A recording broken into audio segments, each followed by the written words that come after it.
Hi friends. Sunday அதுவுமா காலையிலே வந்து பார்த்திங்கன்னா பாஸ்தா செய்யலாம் அப்படின்னு சொல்லிட்டு பாஸ்தா வந்து வாங்கி ரொம்ப நாளாக ஆச்சு. சரி இன்றைக்கி தான் வந்து செய்ய போகிறேன்.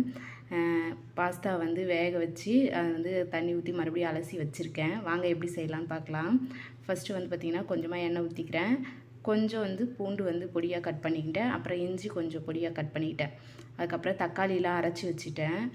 2 தக்காளி பழம் எடுத்திருந்தேன். ஒரு வெங்காயத்தை கட் பண்ணி பொடியாக கட் பண்ணி அதையும் போட்டு வதக்கிறேன். தக்காளி எடுத்து ஊற்றி அதையும் கொஞ்சம் நல்லா வதக்கிட்டு அதுக்கப்புறம் வந்து கொஞ்சமாக கேரட் போட்டு அதுக்கப்புறம் வந்து பார்த்திங்கன்னா குடமிளகா வந்து போட்டுக்கிறேன். இது கொஞ்சம் வதங்கினதுக்கப்புறமா கொஞ்சம் அரவைக்கடை தான், ரொம்ப வேக வைக்கக்கூடாது. அரவைக்கடை வேக வச்சுட்டு கொஞ்சம் டொமேட்டோ சாஸ் மட்டும் இருந்தது, அதை மட்டும் போட்டு நல்லா வதக்கிட்டு அதுக்கப்புறம் வந்து நம்ம பாஸ்தா வந்து வேக வச்சது வந்து இதில் வந்து கொட்டி நல்லா வதக்க வேண்டியதான். ரொம்ப சிம்பிளாக செஞ்சுருந்தேன். டேஸ்ட்டு பார்த்திங்கன்னா பரவாயில்ல, அப்படி தான் சொல்லுவேன். ரொம்ப இதுவாலாம் இல்லை. ஏதோ செஞ்சு சாப்பிட்டோம் சண்டே.